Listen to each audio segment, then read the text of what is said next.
Humanity, Chapter 4 by James People and Garrick Bailey.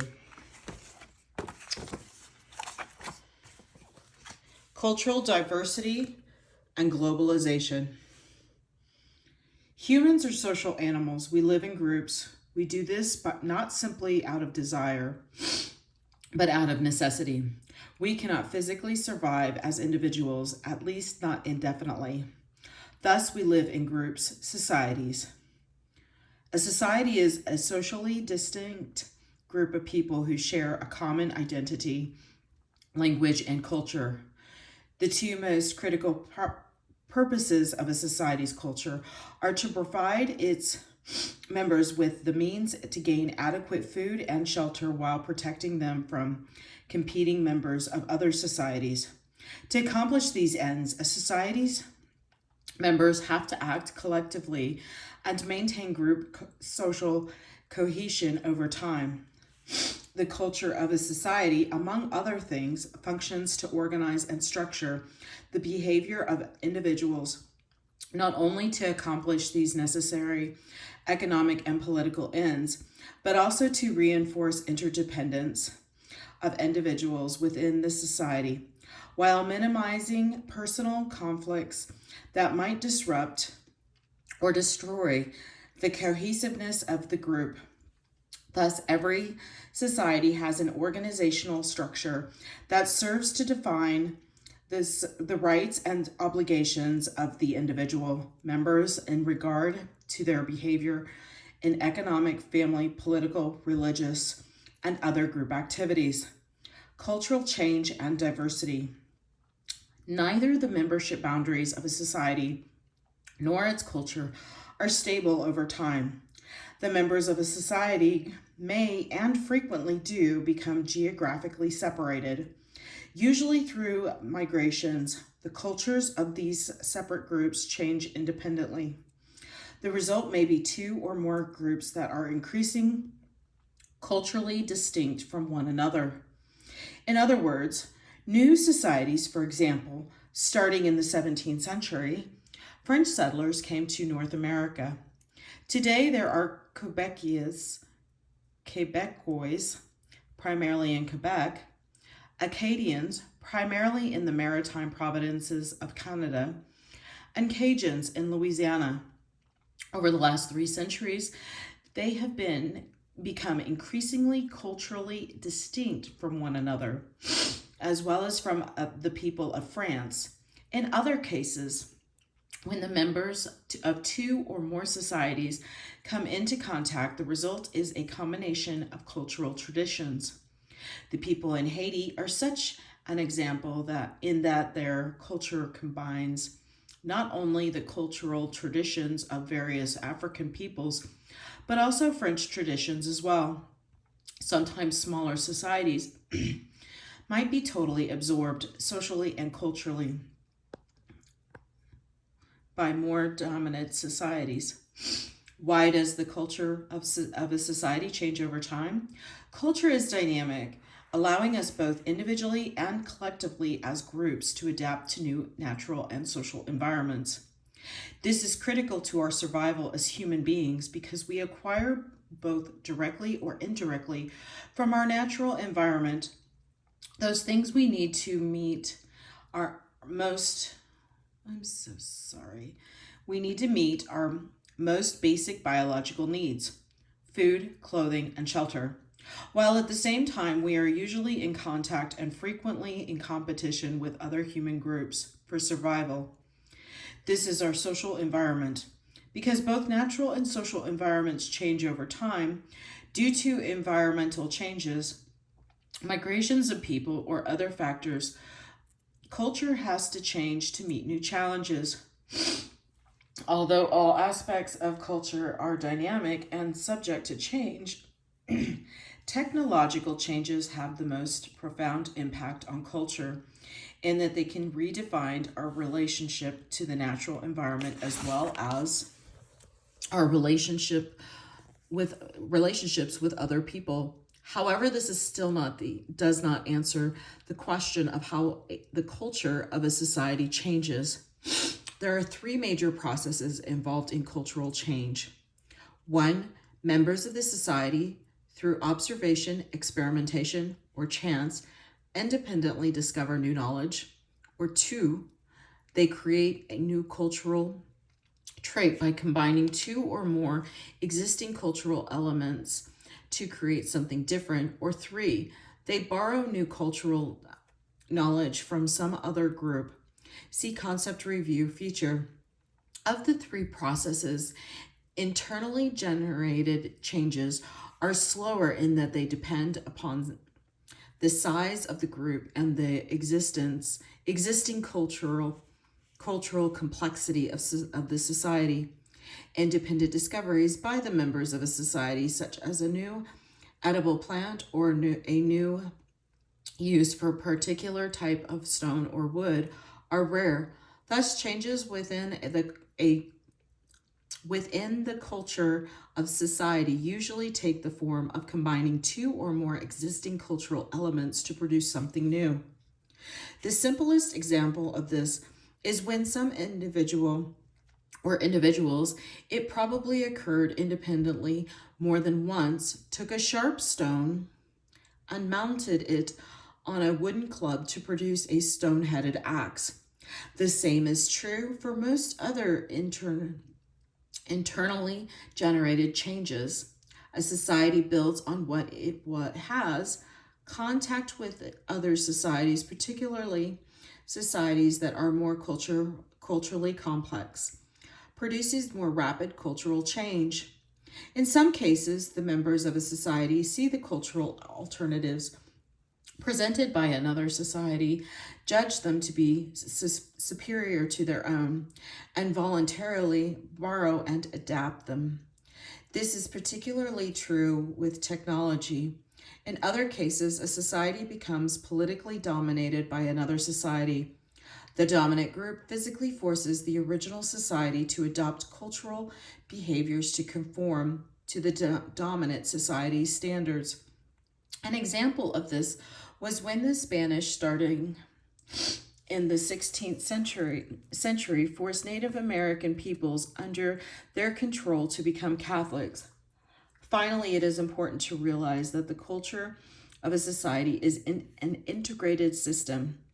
The introduction of some new cultural element has to be accommodated within the existing culture, thus resulting in the modification or replacement of other aspects of the culture. In the case of Native Americans under Spanish rule, they usually retained many of their pre-existing religious traditions and practices, while also adopting and modifying Catholic practices. The result was a unique mix of a new religious tradition. For most of human history, cultural change has progressed slowly because most societies were geographically isolated, which limited the opportunities for learning and borrowing from other societies' knowledge, behavior, and technology. That is not true today. Globalization ended geographic and cultural isolation and allowed for the diffusion of culture among virtually all of the peoples of the world.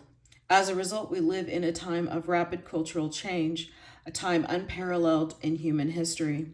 Not only is culture rapidly changing, but also the rate of this change is accelerating. We sometimes speak of globalization and the global economy as if they are the same thing. They are not.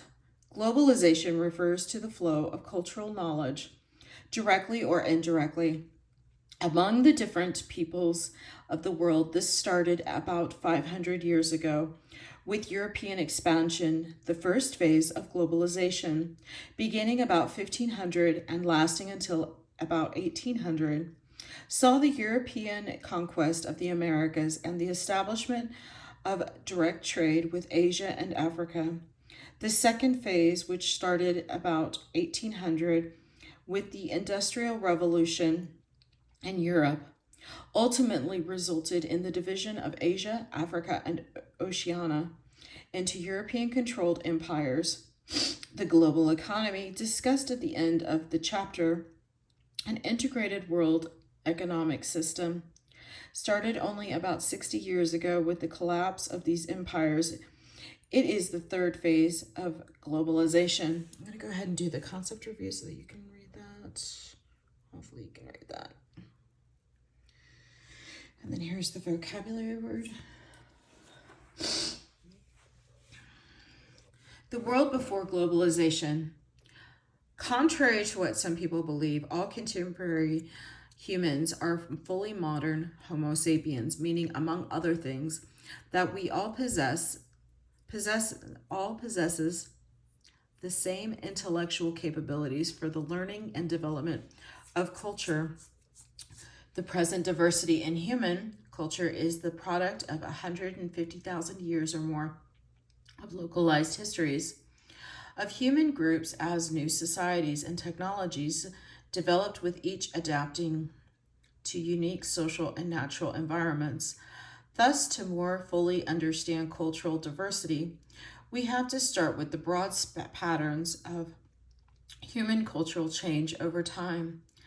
The basic economic activities of people have changed dramatically, necessitating the development of new social and cultural institutions to organize and direct their behaviors.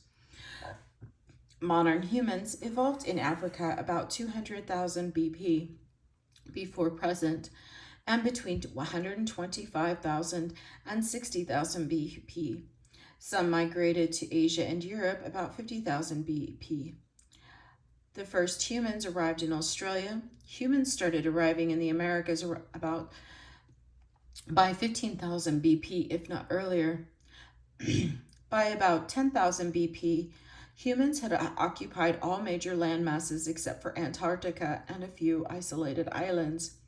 They had accomplished this as hunter-gatherers with the same basic stone, bone, horn, and wood tool technology, living off wild animals, fish, edible plants, and other food sources that naturally occurred. In doing this, their cultures changed as they migrated and adapted to new natural environmental settings. From the Arctic to the tropics, from mountains to plains and islands, from grasslands to deserts to temperate forests to rainforests and swamps.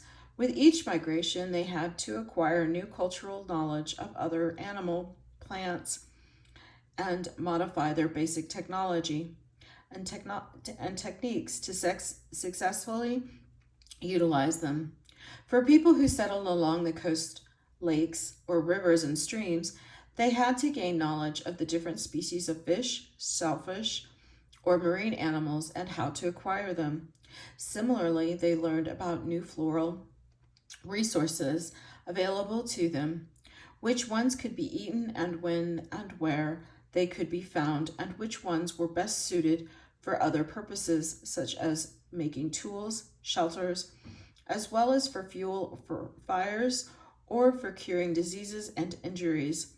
In addition, they had to adapt their clothing styles and dwellings to meet the different climatic conditions they were now confronting. Finally, they had to modify their social behavior and movements to adapt to seasonal and geographic variability and in the availability of critical food sources and other needs. Localized knowledge of critical natural resources was the key element to human survival during this early period.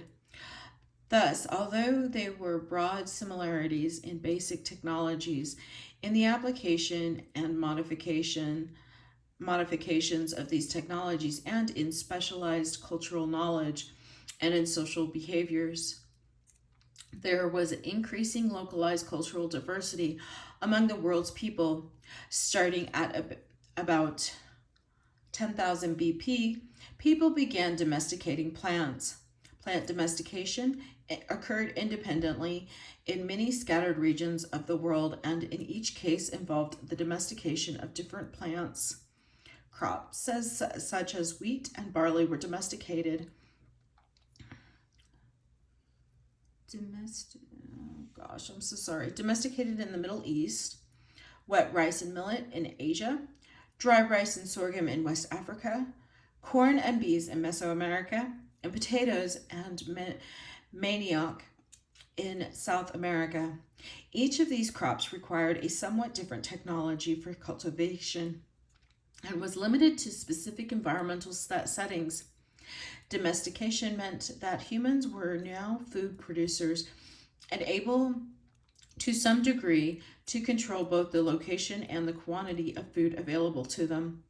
No longer were they totally dependent upon the whims of nature for their food. The first food producers planted only small gardens to supplement their primary source of substance: hunting, gathering, and sometimes fishing. Over time, foraging activities declined as garden size increased, and people became more dependent on food production. Associated with this early crop production were a rapid growth in population and an increase in size and permanence of settlements.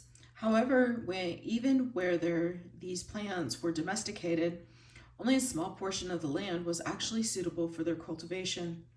This led to migration as the now more numerous farming peoples began expanding out their original areas in search of new land, changing, displacing, or absorbing many but not all of the neighboring foraging societies.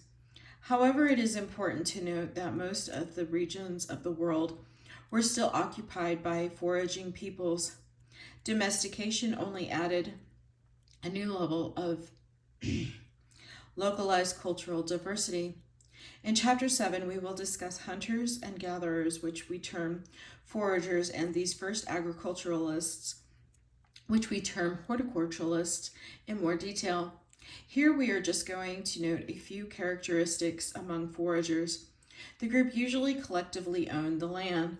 All families had equal access to natural resources, and group leadership was informal.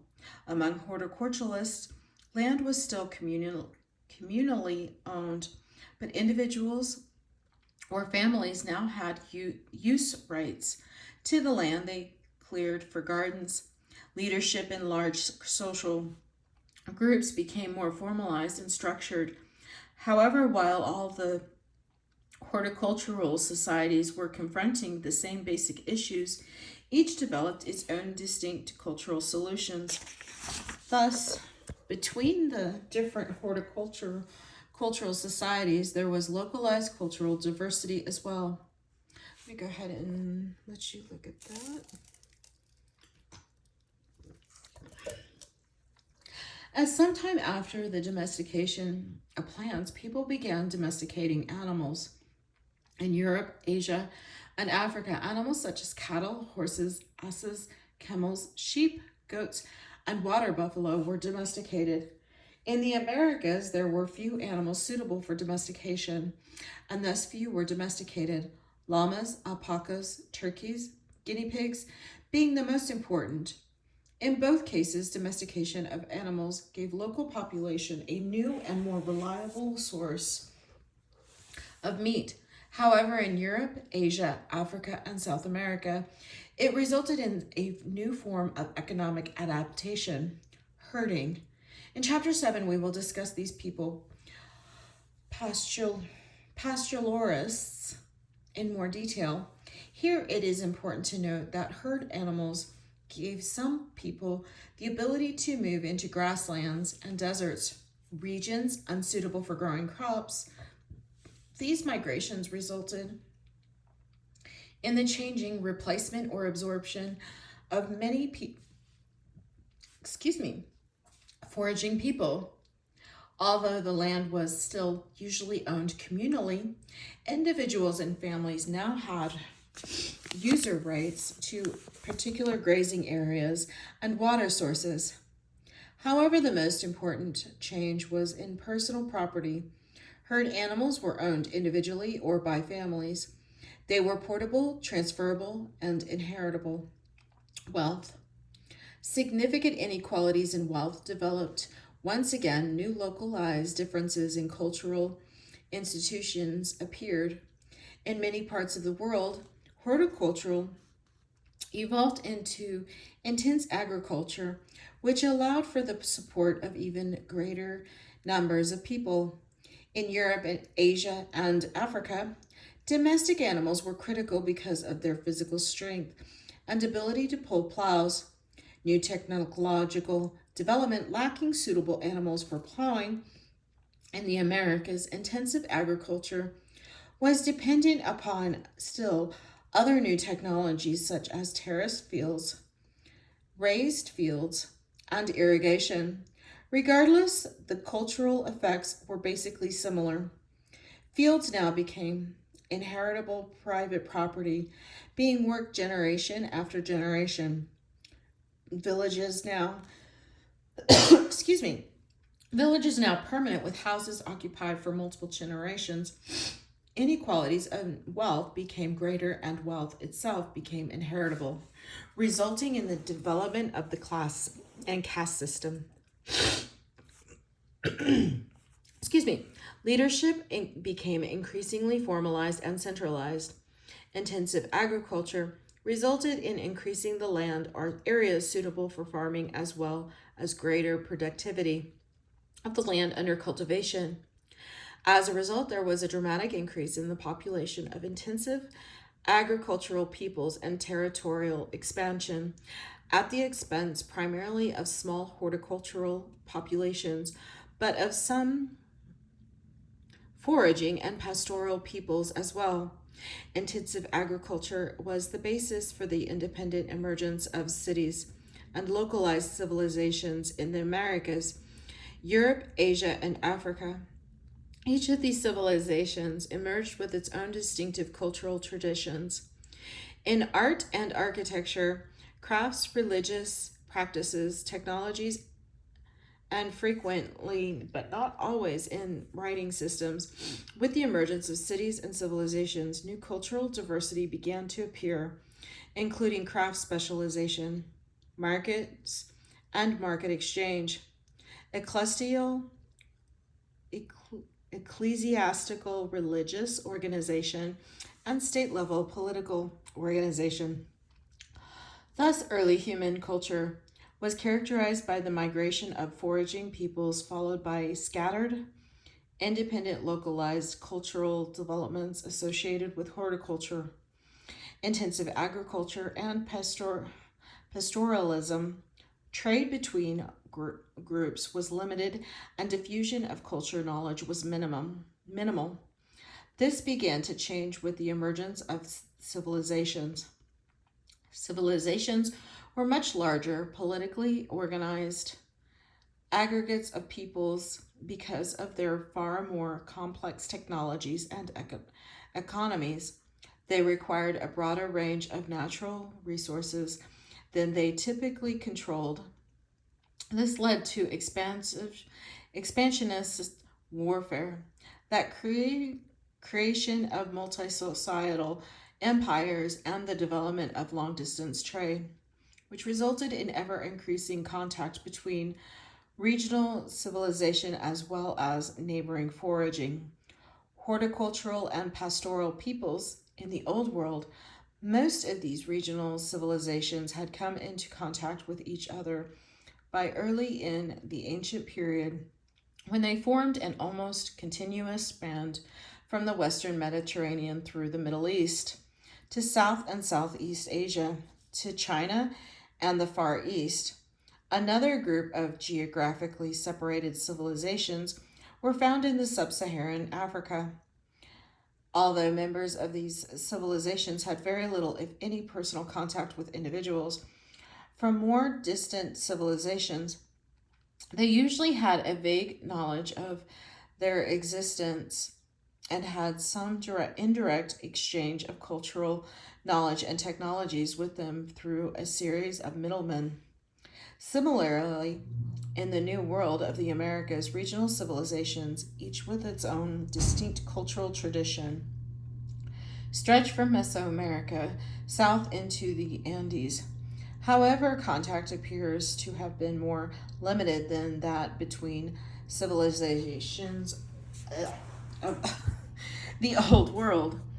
Thus, prior to 1492, two different groups or more or less interconnected civilizations had developed, one in the Old World and the other one in the New World. Although most of the world's population at this time was in some way incorporated into one or another of these civilizations, most of the land surface of the world was still occupied by scattered groups of foragers, pastoralists, and horticulturalists. The general pattern of human cultural development up to this point in history had been one of ever increasing highly localized cultural diversity. Excuse me. Globalization. Here is the vocabulary word. Because globalization was the result of European expansion, and because the relative wealth and power of European peoples changed more dramatically during this period than any other region. Let's start our discussion with Europe. Late 15th century Europe was a relatively isolated, politically fragmented region with a population of only about 60 million. Agrarian independent Europeans relied upon farming oats, rye, wheat, barley, other crops, and domesticated animals, with most of the population consisting of self-sufficient peasants. Specialized craftspeople and artisans were relatively few. Trade both within Europe and with other civilizations was limited, and thus their trade centers and cities were few and small. Compared to the civilizations of Asia, European technology was relatively limited. Asia at this time is best seen as a series of culturally distinct but more or less adjacent civilizations stretching from North Africa east to China, with a population of about 300 million. Collectively, Asia was the most technologically and politically developed portion of the Old World. The three main centers of Asian civilization were the Islamic Middle East, which included North Africa, South Asia, or India, which was basically Hindu, and China. In addition, there were many smaller secondary centers. In contrast to Europe, the cities and trade centers of Asia were larger, with numerous highly skilled craftsmen and artisans. A series of land and maritime trade routes connected the major centers of Asia, and some cultural knowledge, behaviors, and technology diffused between them. Land routes such as the Silk Road connected China and the Middle East. Omani Arabs, whose ships traveled between the ports of China, Southeast Asia, India, the Middle East, and Eastern Africa, controlled the maritime routes. The westernmost of these Asian civilizations, and the one directly bordering Europe, was Islamic. The conflict between Muslims and Christian peoples, which started in the 7th century CE, the Common Era, was primarily responsible for the economic isolation and relative technological backwardness of Europe. South of the Sahara were the scattered kingdoms of the African civilization. Except for those kingdoms bordering the Sahara, most lacked indigenous writing systems, thus little is known about these peoples. Their agriculture was based on the growing of millet, sorghum, dry rice, melons, and other crops, some of which had been domesticated locally. Although covering a larger land area than Europe, the population of this sub-Saharan Africa was not as dense, probably between 35 and 60 million. Although some of the coastal peoples of East Africa traded with the Omani, the trade of the Western kingdoms was by trade routes across the Sahara. Although there were some cities such as Timbuktu and Gao, they were fewer and smaller than those of Asia and Europe. Although these civilizations produced metalwork and iron, and bronze, there were fewer craftsmen and artisans. The civilizations of the sub-Saharan Africa were the least technologically developed of those of the Old World, even though they were not far behind those of Europe. By 1500, the vast majority of Old World peoples were members of the politically organized states associated with one or another of these agriculturally based civilizations.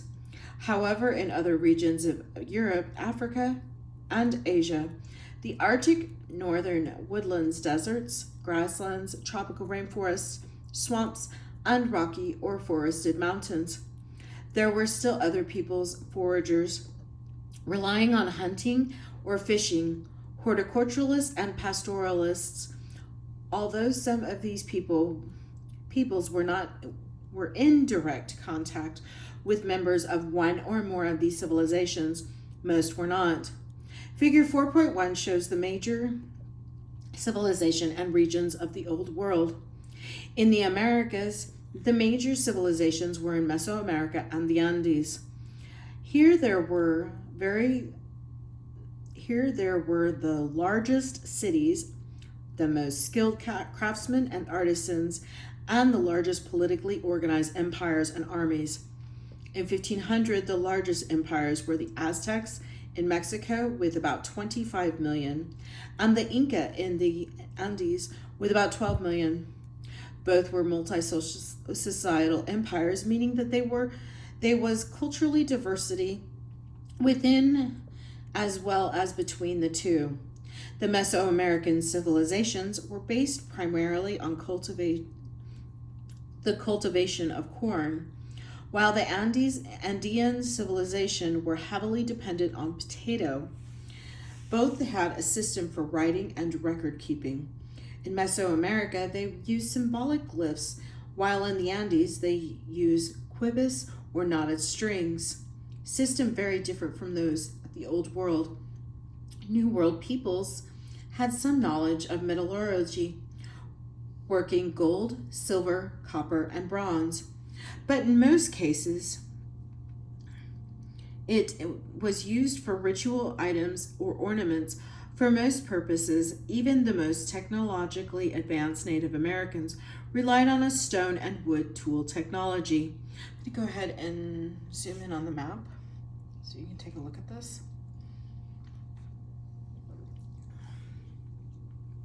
Other regions were populated with well-developed horticultural societies. The eastern and southwestern United States, islands of the Caribbean, and lowland South America. However, foragers dependent on hunting, fishing, and or gathering occupied most of the Americas. Unlike the Old World, there were few animals suitable for domestication. In the New World, and only in a small portion of South America, were there any herding societies. Altogether, the population of Native Americans were probably between 80 and 120 million in 1492, with the majority concentrated in Mesoamerica and the Andes. In comparison, the population of the Americas was about the same as Europe and sub-Saharan Africa combined. However, the comparison of the size of the states shows a greater difference. The Aztec Empire was far larger in population than in any other country in Europe at the time. The largest, France, having a population of only about 15 million, the Inca Empire was larger than any European country other than France. Spain, soon the conqueror of both the Aztecs and the Inca, had a population of only about 6.5 million. The smallest of these major world regions, with a population of only a few million, and the most culturally isolated was Oceania. Australia and the islands of the Pacific. Geographically, it was divided into 4 distinct areas: Australia and Tasmania, Melanesia, Micronesia, and Polynesia. Linguistically and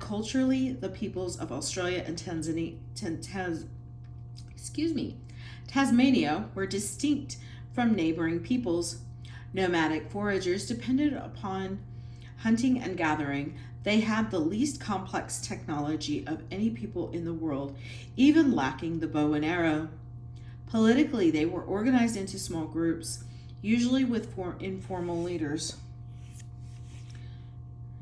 To the north and east were island peoples of Melanesia, Micronesia, and Polynesia. Melanesia consisted of New Guinea and several large mountainous island groups as far east as Fiji. To the north were the islands of Micronesia, a mix of small volcanic islands and scattered coral atolls. To the east, in the Central Pacific, was Polynesia, which, except for New Zealand, consisted mainly of widely scattered volcanic island groups. The peoples of all three of these regions were horticulturalists with a heavy dependence upon fishing for the coastal and island populations. Although they varied regionally, their main crops were either root crops such as taro or tree crops such as sago, breadfruit, bananas, and coconuts. In addition, they raised pigs. With only limited contact with the peoples of Asia, and they had only a stone or shell tool technology, but it was far more developed than that of the peoples of Australia and Tasmania. All of the coastal and island peoples made highly sophisticated outrigger, and hulled canoes with sails. With these canoes and well-developed navigational skills, these people, particularly the Micronesians and Polynesians, were able to travel hundreds, if not thousands of miles over the open Pacific between islands and island groups. Although they were politically diverse, most of these people were formally organized with the hereditary leaders. The islands of the Central Pacific were the last land areas settled by humans, with Easter Island and the Hawaiian Islands being discovered and settled after 300 CE. With the settlement of these islands, the first stage of human expansion had come to an end. Prior to 1492, there had been two major independent lines of cultural development, the Old World and the New World.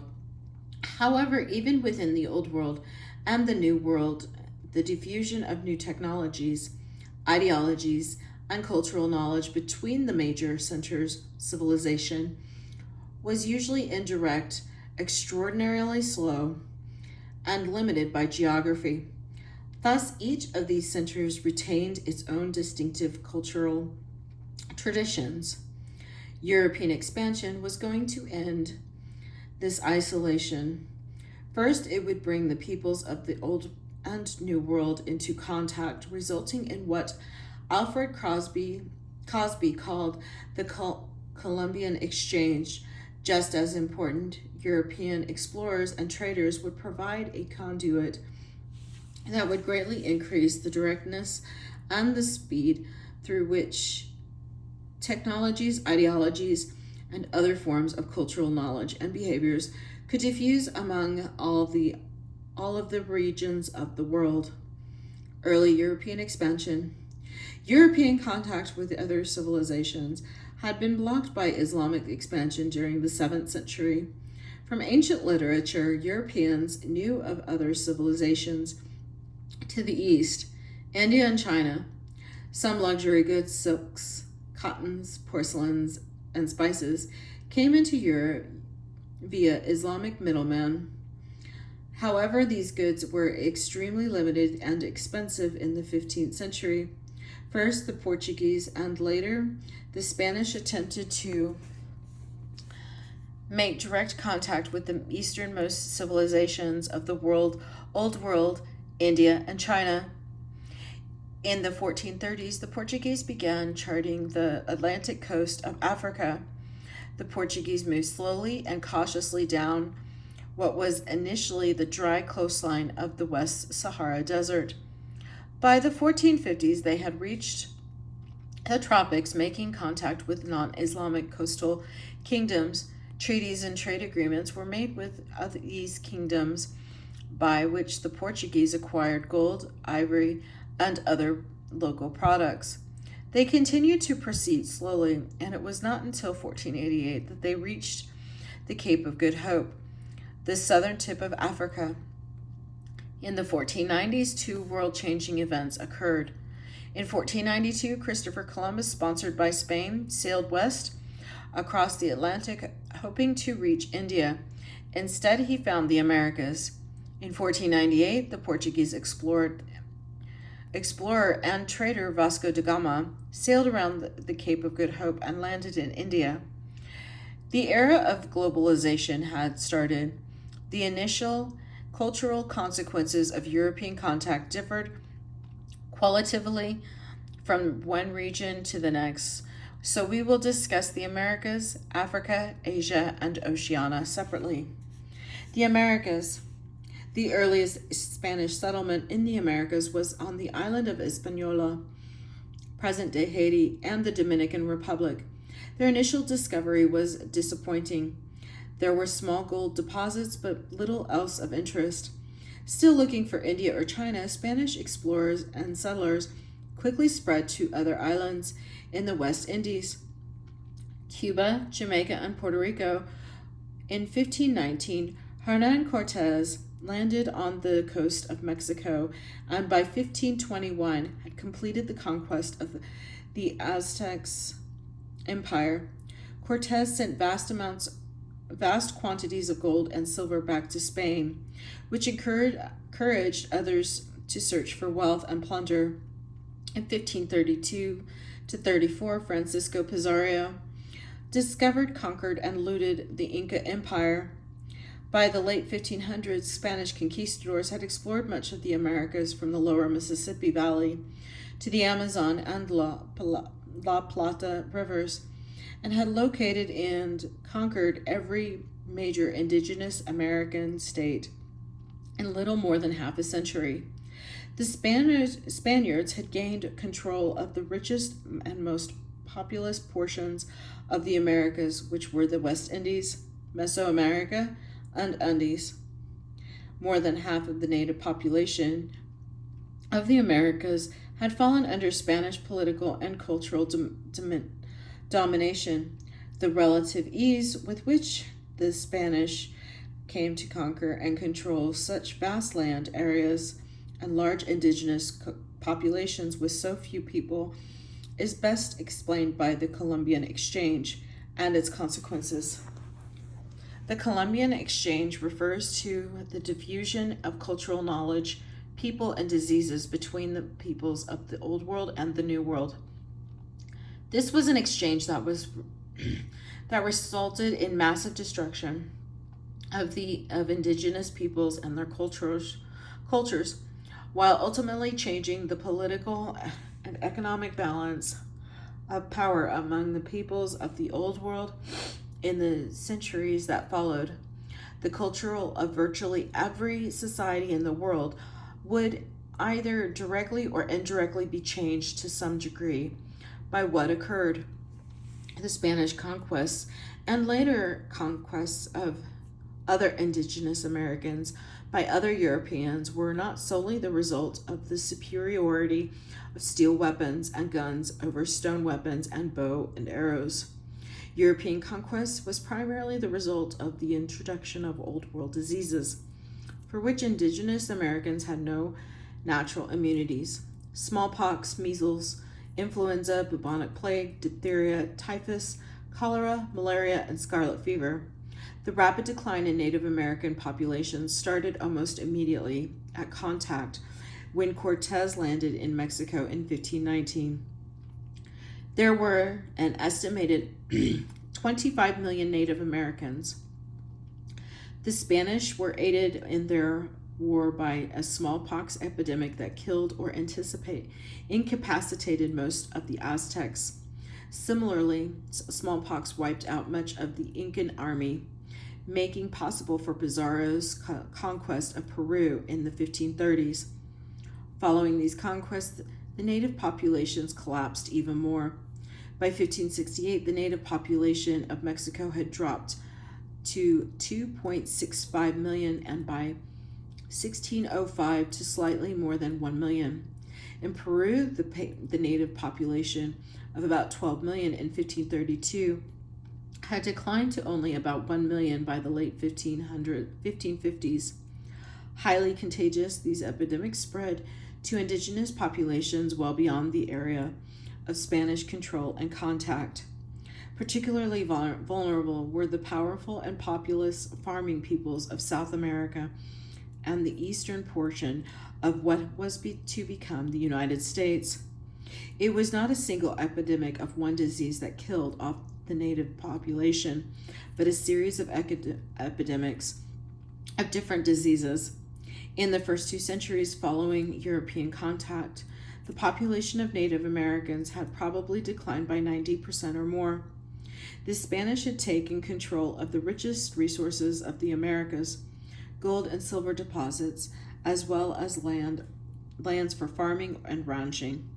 At the same time, the Portuguese had taken control of the easternmost portion of South America. Brazil, from the very beginning, the Spanish and the Portuguese faced a dilemma. Few Europeans were willing to settle in the Americas, and the collapsing of native population was inadequate to supply the labor needed for economic development. This labor shortage would result in the African slave trade. Africa. I'll go ahead and so you can look at that.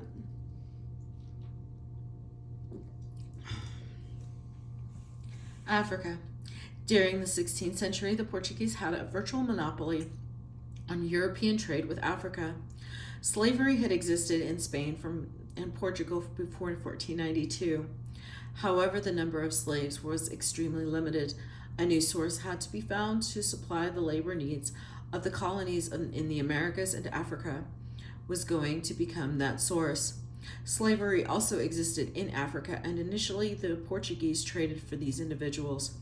However, as the demand for slaves increased, the source was quickly depleted, and the Portuguese then began encouraging the leaders of the coastal kingdoms to raid other, usually interior groups for slaves. The magnitude of the African slave trade cannot be determined with any exactness. We know that the slave trade grew steadily during the 16th and 17th centuries as the English, French, and Dutch established ports along the coast of Africa, and also became involved in the trade to supply their new colonies in the Americas. It reached its height in the last decades of the 18th century and only ended about 1870. Estimates of the total number of African slaves sent to the Americas range from 10 million to 50 million, but the actual number was probably closer to 10 million. The vast majority of these individuals were captured in slave wars in exchange for slaves. Ever increasing numbers of guns were traded in Africa. During the early 18th century, 180,000 guns were being traded annually, and by the height of the trading late in that century, the number was between 300,000 and 400,000 guns. As a result, warfare became endemic throughout most of West and Central Africa. Little is directly known concerning the nature of the consequences of the slave wars on the peoples of Africa during the 3 centuries between 1500 and 1800, because most African peoples did not have writing systems, and Europeans restricted their movements to the coast where they traded for slaves. We can only surmise that there must have been a significant displacement of people, and that several individuals died for every slave transported to the Americas. Asia. The Portuguese faced a problem in Asia. The population of Asia surpassed that of Europe and was divided into numerous highly developed, wealthy, and militarily powerful states. In almost every aspect of technology, Asian peoples were equal to if not more advanced than Europeans. In economic terms, Asia was a self-sufficient region with only limited interest in outside trade. Although Asians had highly desirable goods such as silk and cotton textiles, spices, coffee, tea, and porcelain, the Portuguese had little to offer in exchange. Realizing that the only significant role they could play in Asia was as middlemen in the inter-Asian trade, particularly between India and China. They turned to the only advantage: they had superiority in naval warfare. In 1509, they defeated the Arab fleet and took control of the Indian Ocean from the Omani traders. Then, by entering into agreements with local rulers between 1509 and 1557, they established a series of trading ports along the coast of southern and eastern Asia. With profits from the Asian trade during the 1500s, an average of 10 ships per year returned to Portugal with goods from Asia and to then be traded in Europe. In 1564, the Spanish established a trading port at Manila in the Philippines to trade with Chinese merchants. Spanish ships, Manila galleons, sailed between Manila and Acapulco in Mexico. From Acapulco, goods were transported overland to Veracruz and from there shipped to Spain. Unlike the Portuguese, the Spanish had nothing to exchange for goods except silver and gold from their mines. In the Americas, starting in the 1600s, Dutch, English, and French merchants began sailing around the Cape of Good Hope and establishing small fortified trading ports in India, Ceylon, and the islands of the East Indies. The ports were fortified not to protect them from local rulers with whom they had trade agreements, but from rival European powers after Ivan the Terrible fused the Russians into a centralized state in the 1550s. Russia began expanding its territory across northern Asia, conquering the small nomadic pastoral and foraging peoples of Siberia. By the 1630s, the Russians had reached the Pacific coast of Asia, and in 1640 signed a treaty with the Chinese allowing them to trade gold and furs for tea. Early consequences of cultural contact. By the late 1700s, the first phase of the European expansion, the initial conquest of the Americas, and the establishment of trade with Africa and Asia was coming to an end. The cultural consequences of European expansion, both direct and indirect, differed from one region of the world to the other. The vast majority of the peoples of Oceania had experienced no effects. The Manila galleons avoided the scattered islands, except for Guam in Micronesia, where the galleons made their only stop. Otherwise, the peoples of Oceania were as unknown to Europeans as Europeans were to them. Although the Asian trade was extraordinarily valuable and important to Europeans, it was relatively insignificant with the economy of Asia. Whatever cultural effects Europeans had on the peoples of Asia were highly localized and insignificant. Although direct contact between Europeans and sub-Saharan Africa had been limited to a few coastal areas, the slave trade had greatly changed most of the region. Prior to the slave trade, firearms, if known at all, would have been extremely rare. During the 17th and 18th century, Europeans were trading with African peoples for muskets of ever-increasing sophistication and ever-increasing quantities. The slave for gun shifted trade networks and disrupted the existing balance of power among the African societies as slave-related warfare escalated. New states emerged and many of the older kingdoms declined. In West Africa, the Songhai Empire disintegrated and the Khanom Bornu weakened considerably. At the same time, along the coast, many of the small kingdoms and the city-states, such as Oyo, Ashanti, and Benin were rapidly expanding due to the slave trade in Central Africa. The Congo kingdoms, refusing to participate in the slave wars, disintegrated and new slave raiding states such as Lunda emerged. At the same time, New World crops introduced by the Portuguese dramatically changed African farming. In the early 1500s, corn, manioc, sweet potatoes, pineapples, peanuts, papayas, and some lesser crops were introduced.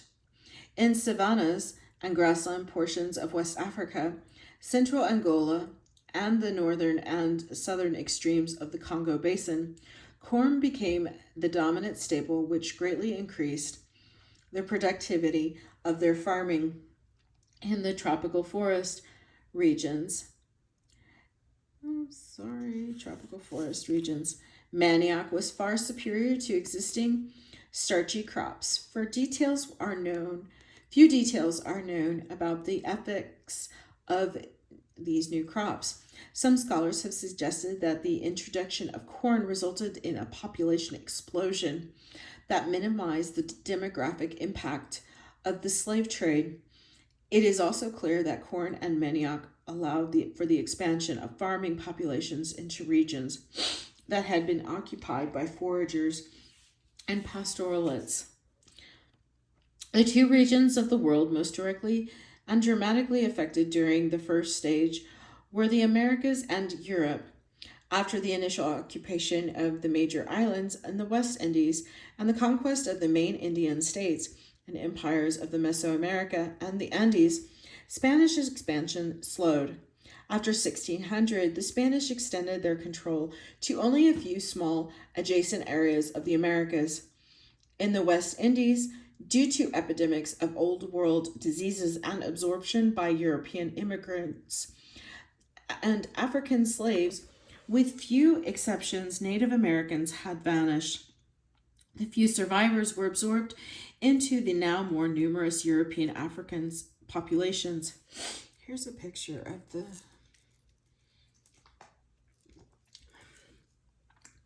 Among the highly civilized peoples of the Mesoamerica and the Andes, several things had occurred. The vast majority of native peoples had died in epidemics, taking with them most of their hereditary political leadership.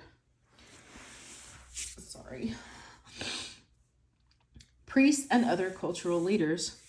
The Spanish reduced the surviving native population to illiterate agrarian peasants who were forced to at least seasonally work in the Spanish-owned mines and on their farms and ranches. They forced upon all of these people at least a veneer of Catholicism, destroying temples while building churches and assigning priests to their communities. In addition, they introduced Western technology as well as crops and animals, plows, steel, tools, wheat, oats, horses, donkeys, cattle, sheep, and goats. Despite these changes, most surviving communities still retain their social and cultural distinctiveness, languages, most of their cultural institutions, many of their religious beliefs and practices, and their traditional crafts. The greater portion of the Americas remained beyond direct Spanish control. However, even among the still politically autonomous groups of Native Americans, dramatic cultural changes had already occurred. The epidemic diseases had also affected these peoples. Most of the populous, highly organized agricultural peoples of the eastern United States and lowland South America had been destroyed by disease. Much of the cultural knowledge of these people had died with their formal political and religious leaders. The remaining population survived as small, politically fragmented groups of widely scattered horticulturalists. The peoples least affected by the early Spanish were scattered foragers who still occupied much of the Americas. The Spanish conquest of the West Indies, Mesoamerica, and the Andes effectively cut the Americas in two. the part north of Mesoamerica and the region east of the Andes, the lowland tropical forests and grasslands of eastern South America. The Portuguese settled the Atlantic coast of North America first and somewhat later. The English and French settled the Atlantic coast of South America. Change came most rapidly for the still autonomous indigenous peoples of the tropical forests and grasslands of lowland South America. Having tradition of keeping domesticated animals, llamas and alpacas, by the mid-16th century, the peoples of the grasslands of southern South America started adopting horses, donkeys, cattle, sheep, and goats from the Spanish. By the 17th century, many of these groups had become pastoralists, while others had become horse-mounted foragers. In the 1530s, the Portuguese began establishing sugarcane plantations along the coast of Brazil. Although areas of settlement would be limited to the coast for the next 3 centuries, their effects on native peoples extended well into the interior. Africa was the source of most of the slave labor to work sugarcane plantations, but Native Americans were enslaved as well. By the last decades of the 16th century, Portuguese slave raiders were ranging into the interior in search of villages to attack. As their surviving groups withdrew, the slave raiders went farther into the interior, even attacking Jesuit-controlled Indian mission communities. In Spanish territory in the late 1600s, these slave raiders began prospecting for gold, diamonds, and other minerals. By the late 1700s, they had penetrated every portion of the Amazon basin. Here's a picture. It was not until the early 17th century that the relative isolation of the indigenous North American peoples started changing with the establishment of colonies along the coast by the English, French, and for a short period, the Dutch. Most of these settlers, particularly the English, were not interested in conquering the native peoples, but rather dispossessing them of their land. However, some Europeans became traders, exchanging guns and metal tools for hides and furs. By the mid-1700s, virtually all of the woodland peoples from the Hudson Bay to the Gulf of Mexico were actively involved in this trade. In the last decades of the 17th century, horses from the Spanish settlements in New Mexico started diffusing among the foraging peoples of the Great Plains and Rocky Mountains. By the 18th century, these indigenous peoples had become horse-mounted foragers. Also during the same period, the Navajo in the Southwest became pastoralists, keeping herds of sheep and goats. During the 18th century, the Spanish extended their mission settlements of Indians up the California coast, and in the 1780s, Russians began trading with peoples of Alaska and along the northwest coast. By 1800, the indigenous civilizations of the Americas had been virtually eliminated. Little remained of their cultural achievements, other than their ruins of what had been their cities. Their population, once reduced by 90% or more, was now recovering. However, they were still under political control of resistant Europeans. The Indian population of most of the Caribbean and Atlantic coastal areas had vanished, even though most of the land area of the Americas was still occupied by small communities of autonomous foragers and horticulturalists. The lives of cultures of these scattered peoples had, to varying degrees, been changed by European expansion. The Industrial Revolution, Europe and the Americas.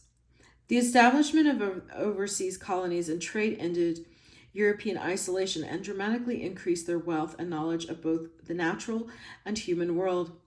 With Gutenberg's invention of movable type and the printing press in the mid 15th century, new knowledge was disseminated, I can't pronounce that word, on an unprecedented scale. Starting in the 16th century, the printing of books increased dramatically. Intellectually, Europeans were the first people to gain a global perspective of the world's geography, peoples, and resources. As a result, Europe entered the so-called Age of Enlightenment, with major advances in philosophy, science, and technology. In the last decades of the 18th century, dramatic events affected the relationship between Europe and other regions of the world. And within Europe itself, starting in 1775, in the English colonies of the North America, the resident European population revolted, establishing the United States. In 1804, the African slaves revolted in Haiti and drove out the French. The revolution soon spread to the Spanish colonies, and by the 1820s, the resident Europeans in these colonies had established independent countries. Although some colonies remained, the English, French, and Spanish had lost their most valuable colonies in the Americas. During the same period, machine-made goods began replacing handcrafted items, the start of the Industrial Revolution.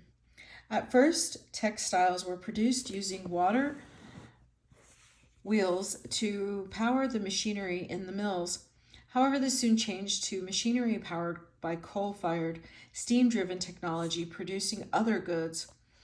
The steam engine allowed for the production of much greater quantities of goods with less human labor. Thus, these goods were less costly than handmade goods.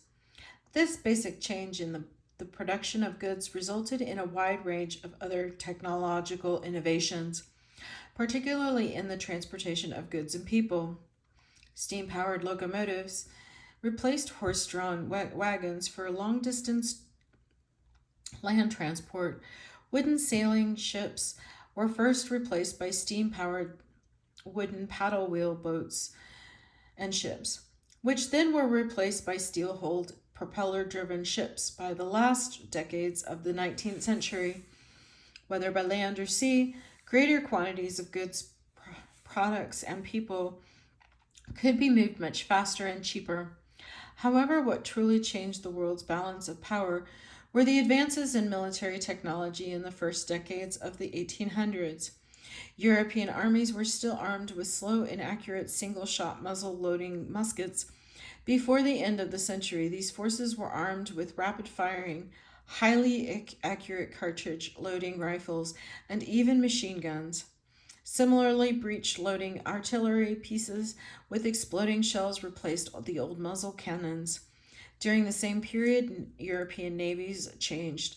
Steel-hulled, steam-powered ships armed with breech-loading cannons replaced wooden sailing ships armed with muzzle-loading cannons.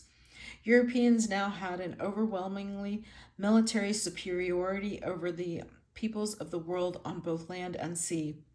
Industrializing countries of Europe needed markets for the ever-increasing quantities of goods being produced by their factories, as well as new sources of raw materials and food to maintain the production of these industries and feed their workers.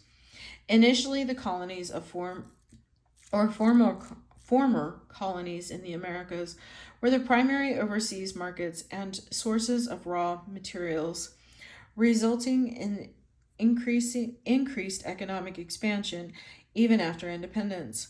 The United States was the main beneficiary, at first a source of timber, cotton, tobacco, whale oil, and a variety of food crops. The United States soon experienced its own industrial revolution, while increasing exports of commodities. The economic expansion of the United States was accompanied by increasing numbers of immigrants from Europe. In 1776, the settled area of the United States was limited to the coastal fringe east of the Appalachian Mountains. By the 1880s, the entire region from the Atlantic to the Pacific had been settled, and the indigenous peoples had been defeated. and placed on small reservations. The change was not as dramatic in Latin America. Many of the countries were still relying on gold and silver and other mineral production, as well as plantation crops to pay for imports. There were exceptions. Argentina, for example, became a major supplier of grain and cattle to feed industrial Europe. As a result, the resident European population expanded into the grasslands of the Pampas and Patagonia, displacing the native peoples. Asia, excuse me. During the early 1800s, European powers, particularly England, France, and the Netherlands, started expanding their area of control. In Asia, China had successfully resisted making trade concessions in the Opium War with England, 1839 to 1842, and in a second war with England and France between 1856 and 1858. China saw its navy and army badly defeated and was forced to make humiliating land and trade concessions. During the late 1700s and early 1800s, the British East India Company had expanded its territorial control in parts of India. The crushing of the Sepoy Mutiny, 1857 to 1858, a native uprising, ended any question about England's political domination in India. However, there was still the problem of distance. All shipping to and from Europe and Asia had to pass around the tip of Africa along a costly journey. In 1859, a French company began construction on the Suez Canal, connecting the Mediterranean and the Red Seas, open to the ships of all countries. The canal was completed in 1869, cutting the shipping distance between Europe and Asia by more than half and greatly increasing the European presence in Asia. By the end of the 19th century, most of Asia had been brought under the direct or indirect control of European powers. England had India, Burma, Malaya, and Sarawak, which is Malaysia, Hong Kong and Ceylon, Sri Lanka. The French held Indochina, and the Dutch had extended their control over the islands east of the Indies, and the Russians controlled most of Central Asia, Siberia, and part of Manchuria. Although still technically independent countries, China, Nepal, Afghanistan, Thailand, and Persia, or Iran, were so strongly dominated by one or another European power that some have called them semi-colonial regions. Colonial, cannot say that. Only two countries truly retained their autonomy: the Ottoman Empire, which at the time included Turkey, Iraq, Syria, Lebanon, Palestine, Jordan, and most of the Arabian Peninsula, and Japan. Japan, adopting a European model, was creating its own empire, including Korea and Formosa. Africa. The initial impact of European industrialization on Africa was the intensification of slave trade, as plantations in the Americas increased their production of sugarcane, cotton, and other commodities.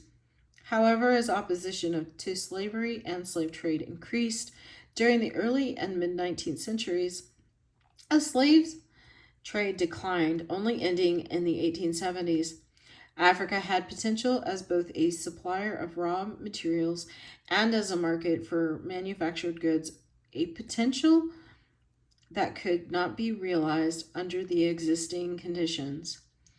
The slave trade and resulting warfare had destroyed the political stability of much of the region, and as a result, Europeans saw sub-Saharan Africa as a dangerous place, in need of control.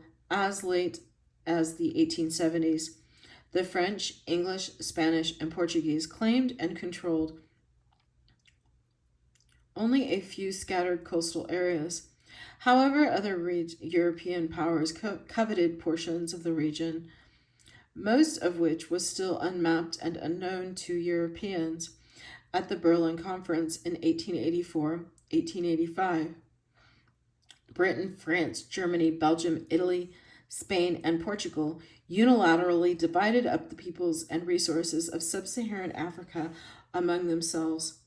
With these agreed upon geographic boundaries, the European countries quickly moved to bring the peoples of their new territories under the physical control and to develop their resources. With overwhelming military power, they crushed the few native peoples who attempted armed resistance. Although policies were diverse for the colonies, now under the control of Europeans, the peoples of sub-Saharan Africa had their political organizations and economies restructured, while Christian missionaries traveled widely in search of converts. Oceania. The extension of European domination over the peoples of Oceania was sporadic and slow. In 1668, the Spanish had established the first European colony in Oceania on Guam. However, 100 years passed before the English established a second colony, a penal colony at Botany Bay in Australia in 1785. The pattern of English expansion in Australia and the nearby islands of Tasmania and New Zealand basically followed the pattern of the earlier English expansion in North America. The initially small colony of Europeans grew through continued migration as the native population declined due to disease and or the native population declined disease and or warfare. By the mid-1800s, Europeans outnumbered native populations who had or would soon be sent to small reserves of little economic value. European countries had little incentive to extend their empires to include the other islands of Polynesia, Melanesia, and Micronesia. By the mid-19th century, American and European missionaries, whalers, traders, and sailors were frequenting the islands of the still independent peoples of the Pacific. The effects of contact were wide-ranging from island group to island group. Epidemics destroyed much of the population on some islands but had no lasting effects on others. Islands such as Fiji, Hawaii, and New Caledonia, with valuable resources to be developed, found their populations displaced by immigrant workers. Most of these immigrants were not Europeans but Asians from India, Japan, China, Indochina, and the East Indies. However, most islands saw no influx of immigrants. In the mid-19th century, the French and English began to slowly incorporate some of the island groups in their empires, usually through agreements with local leaders. In the 1880s, Germany began incorporating other islands into their new overseas empire. Portions of Micronesia, Western Samoa, and part of New Guinea. During the Spanish-American War in 1898, the United States took control of Guam and the following year annexed Hawaii and American Samoa. Finally, in 1900, the Tonga Islands became a British protectorate, the political division of Oceania among the Dutch, British, French, German, and Americans were virtually complete.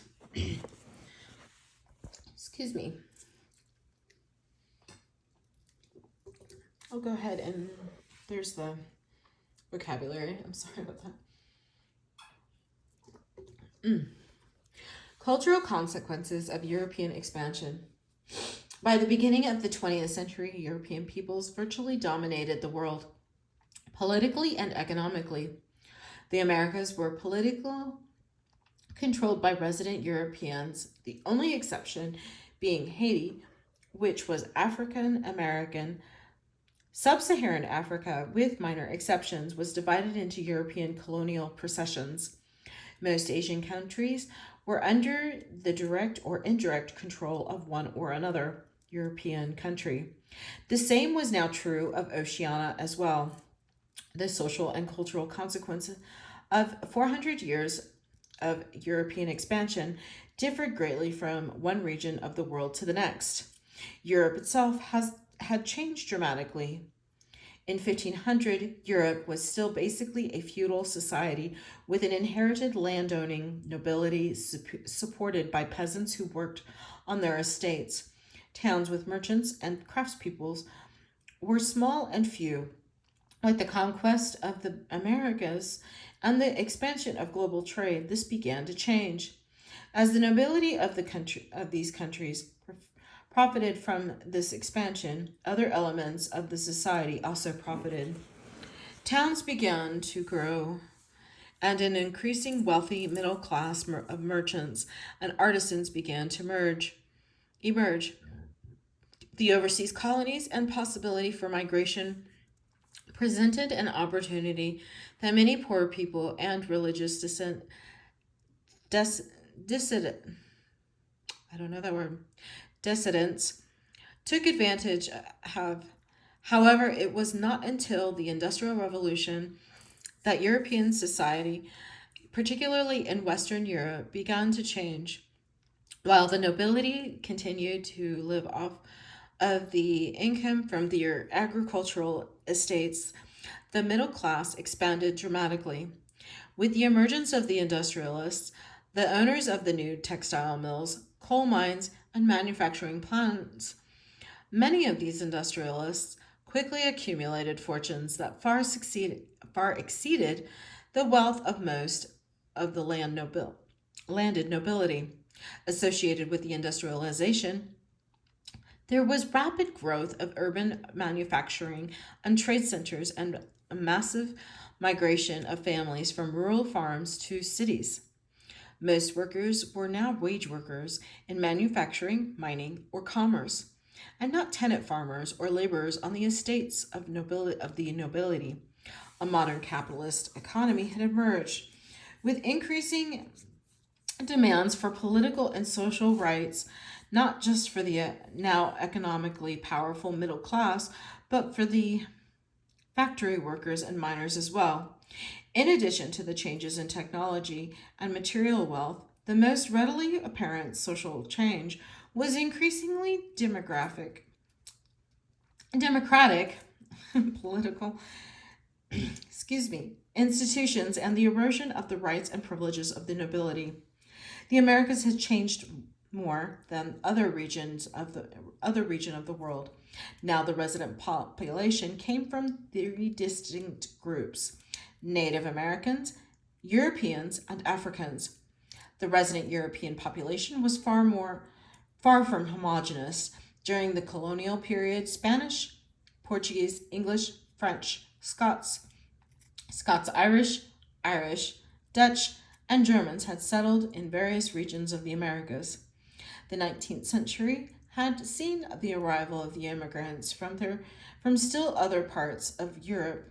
African slaves, primarily but not exclusively from West and Central Africa, had been brought to the Americas.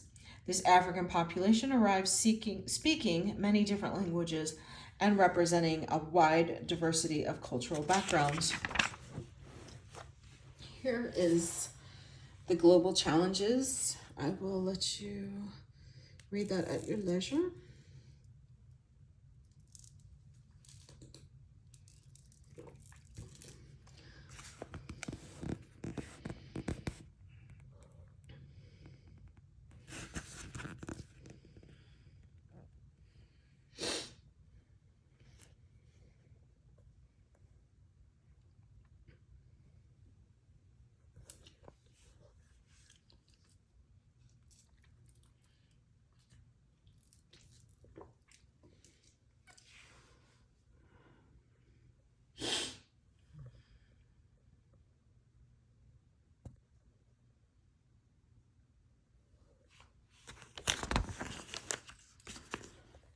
the long section. Sorry about that, guys.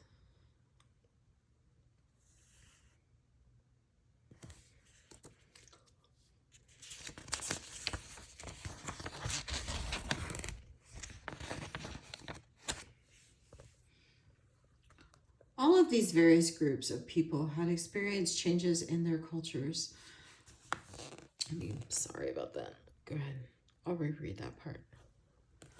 All of these various groups of people had experienced changes in their cultures and to varying degrees were culturally influenced by others. Scattered groups of Native Americans still existed from the Arctic to the tip of South America. All of them had been culturally influenced by Europeans to some degree, and many had been influenced by Africans as well.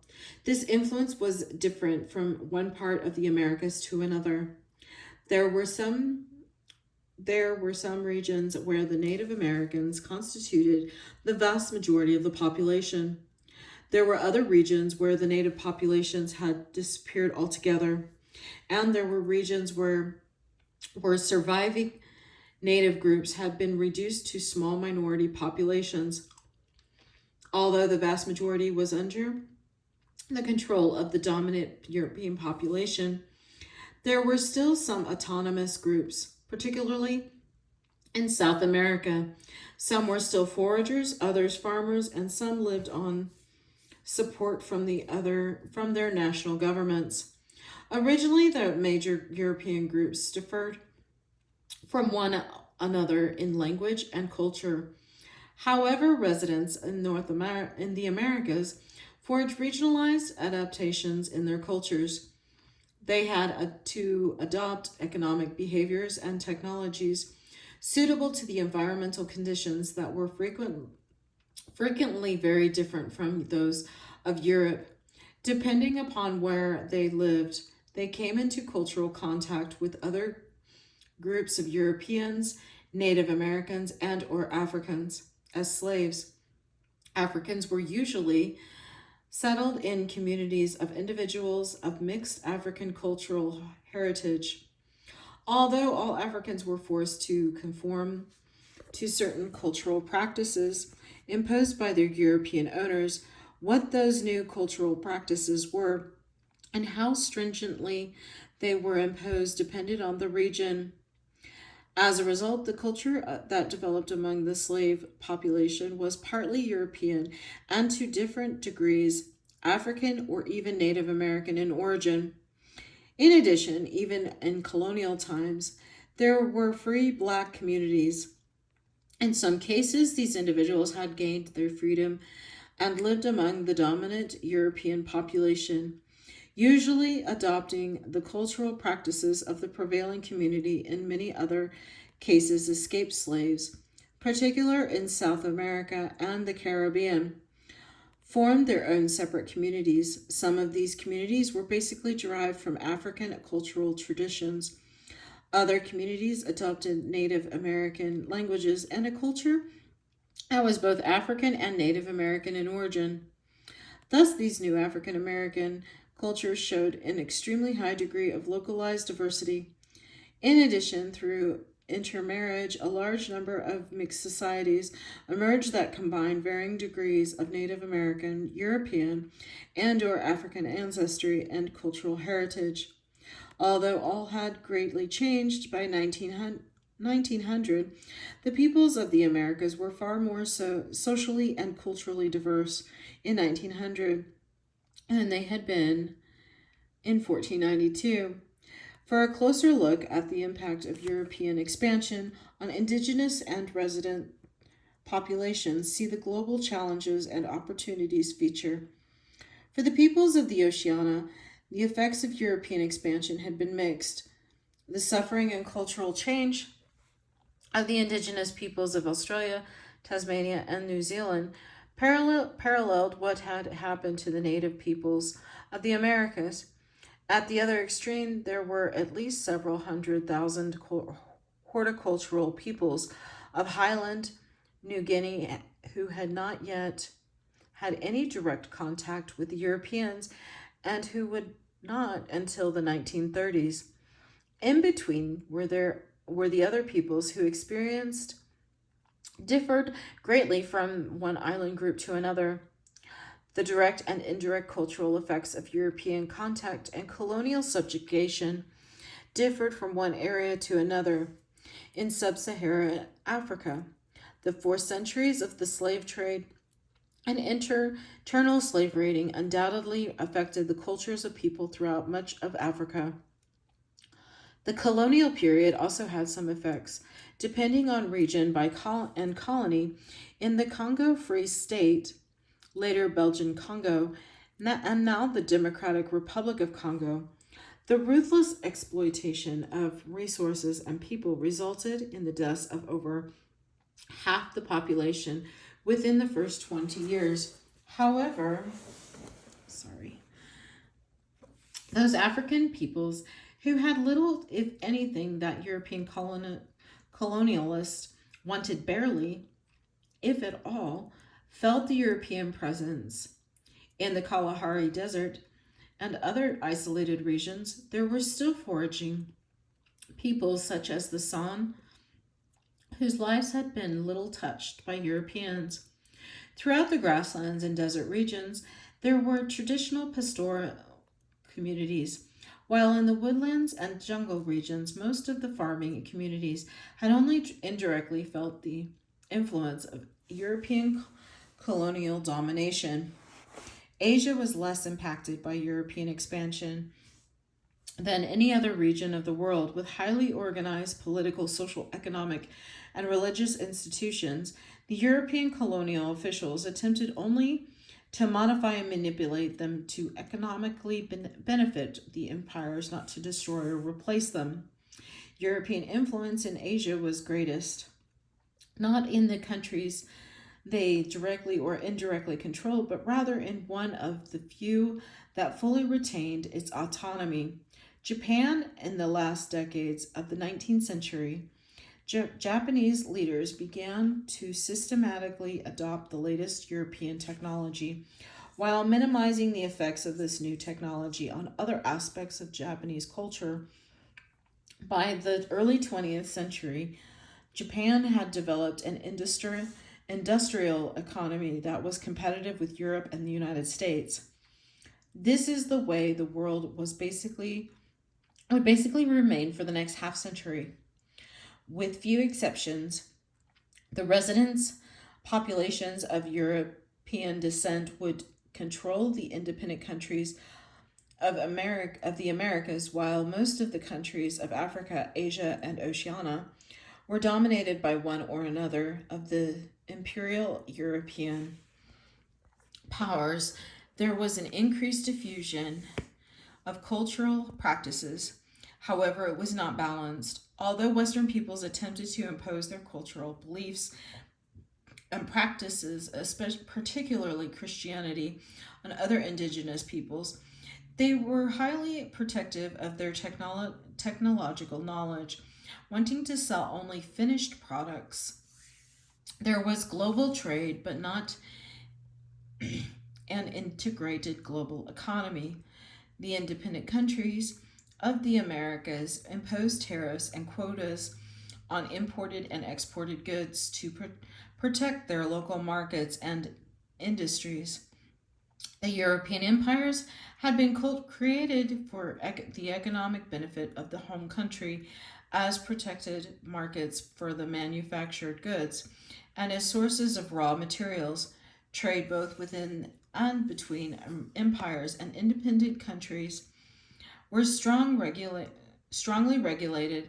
It was not until after World War II and the collapse of the European empires that the global economy would start to emerge with free trade. The global economy.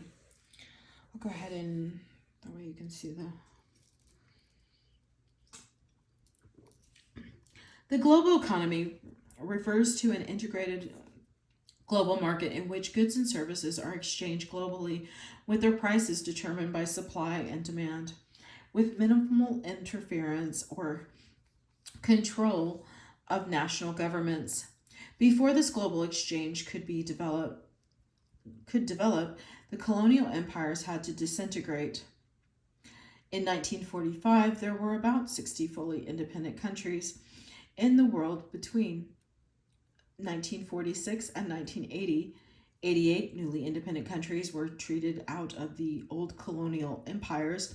In the 1990s, the Soviet Union, the old Russia Empire, and Yugoslavia collapsed, resulting in the creation of 18 new countries. Today, there are about 200 countries in the world. However, political independence alone did not result in free trade between countries. Taxes, tariffs, and quotas on the importing and exporting of goods were not simply an important source of revenue for most countries. They also served to protect local markets for domestic producers and consumers. In 1947, 23 countries signed the General Agreement on Tariffs and the Trade GATT. This agreement lowered or eliminated tariffs on thousands of goods traded between these countries. Over the last half century, other agreements involving still other goods and countries have been signed. In 1957, 6 countries formed the European Economic Community, today known as the European Union. It includes 28 countries, although in June 2016, the United Kingdom voted to withdraw from the EU. In 1994, the United States, Canada, and Mexico signed the North American Free Trade Agreement, NAFTA. In 1995, GATT was replaced by the World Trade Organization, the WTO, which today has 162 member countries. In addition, there are many other trade agreements between particular countries or groups of countries. While there are still tariffs and quotas on the importing and exporting of some goods today, they are minimal. During the same period, there have been major advances in shipping and communications. Ocean-going ships carry almost 90% of international cargo. As late as the 1960s, cargo was usually packed in small boxes and loaded and stored on ships, piecemeal by hand. Unloading was done in the same manner. Starting in the 60s, a new method came into use: standardized containers, usually 20 to 40 feet in length. And ships designed to carry these containers. Goods were loaded in the containers at the factory, taken to the port, and loaded by cranes onto ships, to later be unloaded by cranes, usually onto trucks or trains. Today, it takes 1/10 of the amount of time to load and unload cargo ships that it did in 1960. This change has greatly reduced the amount of labor needed and thus the cost to handle shipments. It has also significantly cut the amount of time cargo ships spend in port to load or unload, once again reducing costs. However, the change that has truly integrated the global marketplace has been in information technology, computers, the computer network, and telecommunications. The more recent development of mobile phones that can access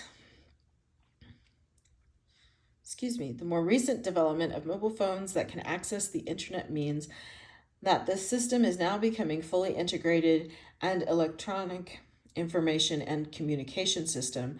With this system, we can now store, transmit, access, and even manipulate text, photos, videos, figures, drawings, and other data from almost any portion of the globe. For multinational corporations, this now means that it is irrelevant whether their branch office or field operations are on the other side of the town or the other side of the world. They can have virtually instantaneous communication with them. Not only can they be in contact with individual employees by voice calls, text messaging, or emails, but also they can have group meetings using Skype. The same is true in communications with suppliers and customers. Not only can agreements be made, but also contracts can be sent and paid for electronically. These developments in information technology have meant that multinational corporations can act far more quickly and effectively now in the past, but these changes have benefited smaller specialty retailers as well. For the production and marketing of goods, geographic locale has become increasingly irrelevant. The global economy is in the process of restructuring the economic activities and thus the cultures of peoples throughout the world. Associated with the development of the global economy has been the globalization of technology, knowledge, and access to information. At the beginning of World War II, the countries of Europe and North America had a virtual monopoly on the production and the distribution of the world's advanced technologies. Through their academic institutions, they controlled not just scientific and other research, but the dissemination of that knowledge as well. It was their de facto control of advanced knowledge and their almost exclusive ability to transform this knowledge into meaningful technological products that gave the Western peoples of Europe and North America economic and political dominance in world affairs. As a rule, not only were non European peoples collectively ignorant of advanced scientific and technological knowledge, but they also lacked the means of implementing this knowledge. Today, as in the colonial past, the latest products of the modern technology are marketed throughout the world. However, as corporations have become increasingly international, they have built and equipped the most modern manufacturing and processing. I'm sorry. Plants in developing countries and train local workers to operate them. Thus, there has been a massive transfer of technology from developed countries to developing countries. One of the advantages of European people had during the colonial period was that they collectively controlled far more knowledge of the world than any other people. It was this knowledge that resulted in their technological achievements. As early as the 16th century, a Portuguese brought students from the Congo Kingdom in Africa to study in Portugal. Other countries did the same during the colonial period. However, this opportunity was only available to a small number of these students, and their teachers were Europeans. In recent decades, the knowledge and research of the academic world have become globalized. Both university student bodies, and their faculties have become increasingly diverse. In 2011, there were over 115,000 international scholars teaching and researching in U.S. colleges and universities, and their numbers increasing in that same year. The Association of American Universities noted that of their 51 member institutions in the United States and Canada, 11 of the presidents or CEOs of these institutions were foreign born.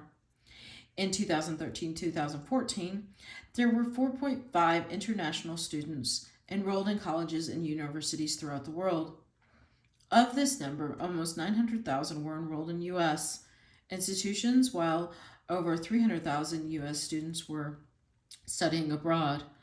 Following the lead multinational corporations, colleges, particularly in the United States, the United Kingdom, and Australia, have established campuses in other countries.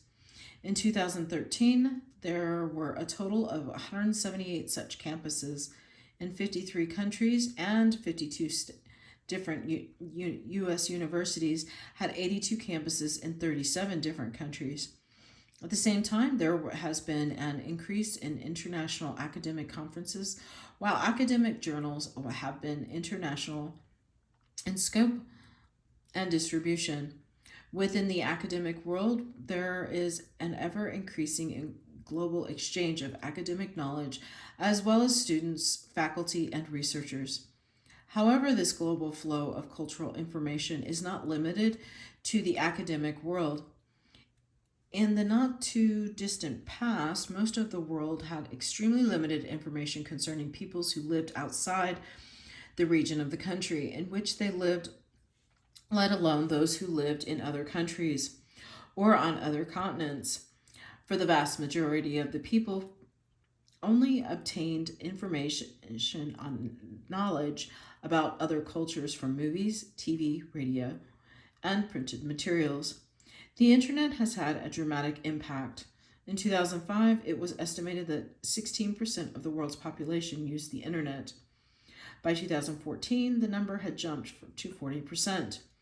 Although most users are in developed countries, the percentage of users in the developing world has been increasing rapidly. Between 2005 and 2014, the percentage of users in Africa jumped from 2% to 19%. In 2015, it was estimated that 300 million new users were added. We have entered an era in which the majority of the peoples of the world have unprecedented access to information. With almost 1 billion websites available, individuals have virtually unlimited access to news and data from around the world, and they can view photos, videos, and movies. As a result, we, the world's people, are far more aware of technological, economic, cultural, and political alternatives, the direct and indirect consequences of globalization of technology. Knowledge and access to information are just now beginning to emerge. In the first decades of the 20th century, no one would have thought that China, India, Pakistan, and North Korea would have been capable of independently developing a weapon system that might possibly threaten Europe or North America. I'm so sorry. Yes, there is no vocabulary. I was just checking. While the global economy has greatly benefited the peoples of the world, some individuals, countries, and regions within countries have materially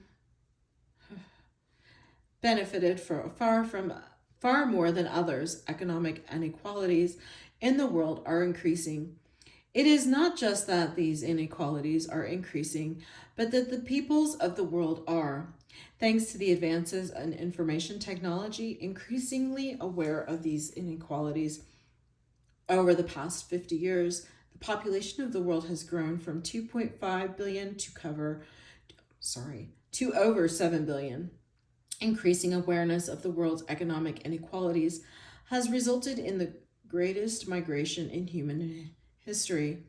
Most of this migration is from rural to urban cities, with people seeking better economic opportunities.